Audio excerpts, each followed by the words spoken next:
diante dos meus olhos, eu compreendi a palavra de Deus, o propósito de Deus para minha vida através da palavra, através dessa leitura, mas muita coisa passou também despercebida. Seria tão bom se tivesse alguém que me ajudasse, alguém que pudesse me explicar aquelas passagens mais difíceis. Imagine se você pudesse ler a Bíblia toda acompanhada pela sua igreja, você e sua igreja, todo mundo junto, lendo a palavra de Deus. E mais ainda, imagine se você pudesse ler a Bíblia toda com a sua igreja numa leitura direcionada e acompanhada pelos pastores aqui da Oceânica. Poxa, não seria maravilhoso? A ideia é essa, meus irmãos. Nós já começamos a leitura, na verdade, pelo livro dos Atos dos Apóstolos, e logo após o Retiro 2025, nós vamos iniciar no dia 10 de março a leitura da Bíblia toda, uma leitura bianual dentro.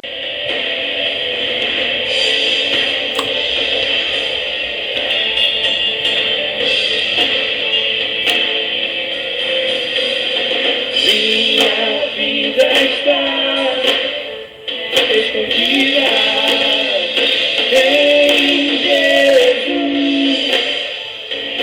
em Jesus. Se você acordou, canta aí, vai. E como é?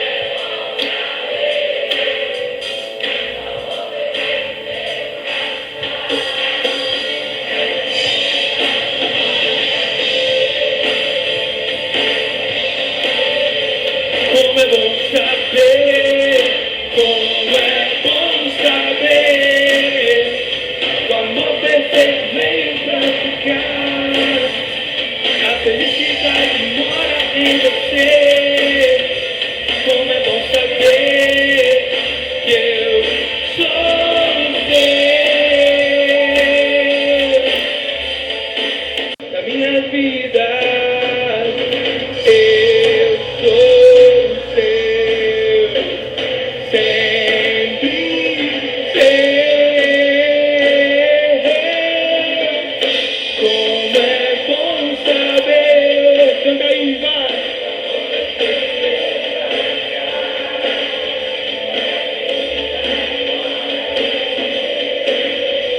Como é bom saber que eu sou teu.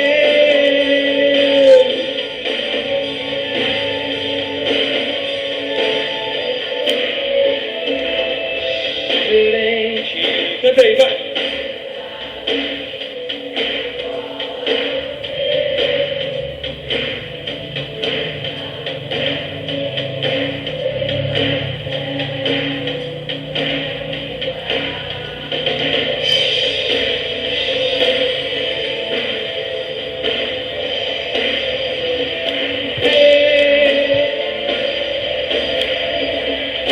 Como é bom saber, o amor perfeito veio pra ficar, a felicidade mora em você.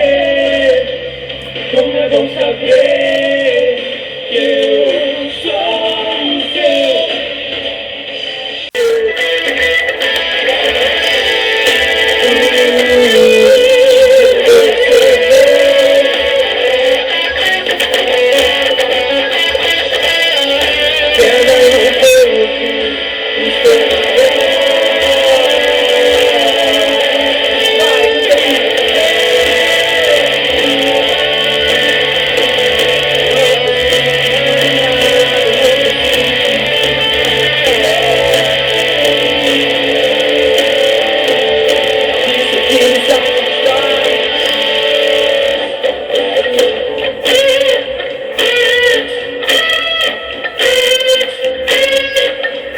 Eu fui liberto.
como se portou, o resultado dessas tormentas, elas trazem lições extremamente preciosas para nós. Veja, em primeiro lugar, eu vou falar da tempestade que se abateu sobre o profeta Jonas, cujo texto nós lemos na sexta-feira passada. Se você quiser acompanhar, eu vou ler alguns versículos, vou ressaltar alguns versículos do primeiro capítulo de Jonas. Então, Jonas capítulo 1, Deus dá uma ordem muito clara ao profeta. E Deus lhe diz: levante-se, Jonas, vá à grande cidade de Nínive e pregue contra ela, porque a sua maldade subiu até a minha presença. E como Jonas reagiu? Versículo 3, Jonas se levantou, mas para fugir da presença do Senhor, como se isso fosse possível. Desceu a Jope, encontrou um navio que ia para Tarsis, pagou a passagem, embarcou no navio para ir com eles para longe da presença do Senhor. Queria era que Deus derramasse a sua ira com toda a intensidade sobre eles. Mas vou compartilhar com vocês algo que eu achei extremamente interessante, muito curioso. Você sabe quem era, afinal, a cidade de Nínive? Nínive era a capital do Império Assírio. Nínive era a capital do Império Assírio. Vocês lembram quando a gente estuda o Antigo Testamento? Tem 3 datas essenciais ali. 930, quando o reino dividiu. 722 a.C., quando o Império Assírio vem e domina sobre o reino do norte, o reino de Israel, e depois 586 o Império Babilônico. Bem, o Império Assírio, ele dominou, ele subjugou o reino do norte em 722 a.C. Nínive era a capital do Império Assírio. Deixa eu abrir um parêntese aqui. Algum tempo atrás, a presença do Senhor nunca, não é verdade? Então, o que aconteceu? Versículo 4. O Senhor lançou sobre o mar um forte vento e levantou-se uma tempestade tão violenta que parecia que o navio estava a ponto de se despedaçar. Gente, eu fiz essa breve introdução falando de marinheiro, porque marinheiro é assim. Marinheiro está acostumado, marinheiro conhece o clima, marinheiro conhece o mar, marinheiro sabe enfrentar tempestades, sabe como lida com elas, aproveita a força do vento para botar o navio na rota que ele quer. Marinheiro conhece tudo a respeito de mar. Eles estão acostumados a enfrentar tempestades assim. E aqueles marinheiros experientes, eles perceberam. Essa tempestade é diferente. Nessa tempestade tem alguma coisa que não é normal. Era ela tão violenta que eles ficaram amedrontados. E, enquanto o mundo desmorona, o profeta culpado por aquilo não está jejuando, se lamentando. Não. O que ele está fazendo? O versículo 5 mostra. Jonas, porém, havia descido ao porão do navio e ali havia se deitado e dormia profundamente. Irmãos, olha que coisa incrível. O profeta se mostra como alguém completamente insensível, totalmente indiferente. Ele havia se desconectado tanto da realidade, fugindo da presença de Deus, que o temporal não incomodava. Não porque Jonas acreditasse que o Senhor estivesse no controle daquela tempestade e poderia livrá-lo e preservar a vida, mas porque seu coração havia se tornado completamente endurecido, a ponto dele agora já não ligar, já não se importar para mais nada. É impossível fugir da presença de Deus. Em momento nenhum, Jonas teve paz no seu coração. A paz em sua alma, desde que ele decidiu fugir da presença de Deus, havia batido em retirada. Não adiantava ele ir para longe. Aonde ele fosse, a sua culpa o acompanhava. Sua culpa era sua companheira dia e noite. Sua consciência pesada o lembrava o tempo todo de que ele estava em falta com Deus. Ninguém se livra da culpa e do pecado fugindo da sua presença. Então, os marinheiros pegaram Jonas e o lançaram no mar.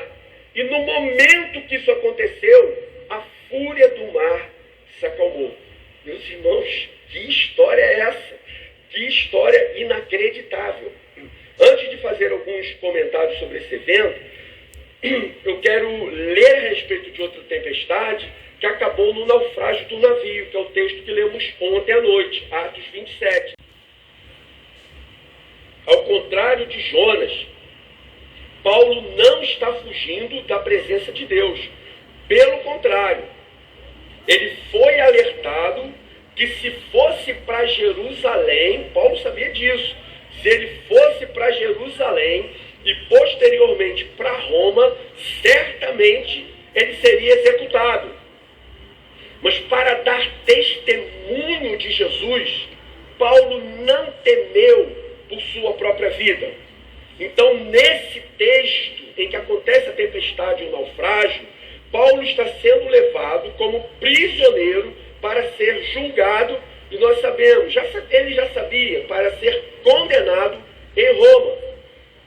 Então, o versículo 9 diz: depois de muito tempo, tendo se tornado a navegação perigosa e já passado o tempo do jejum, Paulo os aconselhou, dizendo: Senhores, vejo que a viagem vai ser trabalhosa, com dano e muito prejuízo, não só da carga do navio, mas também da nossa vida. A gente vê o conselho de um homem lúcido, crente e totalmente consciente da realidade. Paulo percebe o perigo e dá o alerta para todo o navio. Mas o versículo 11 diz o seguinte: porém, o centurião dava mais crédito ao piloto e ao mestre do navio do que ao que Paulo dizia. Infelizmente, ele não foi ouvido. Então aconteceu o que Paulo disse, versículo 14: não muito depois, desencadeou-se do lado da ilha um tufão de vento, e não aparecendo, versículo 20, havia já alguns dias, nem sol, nem estrelas, caindo sobre nós grande tempestade. Olha o que o texto diz, gente: dissipou-se afinal toda a esperança de salvamento. Ou seja, agora eles não viam mais saída. Eles acreditavam, eles estavam certos de que era apenas uma questão de tempo.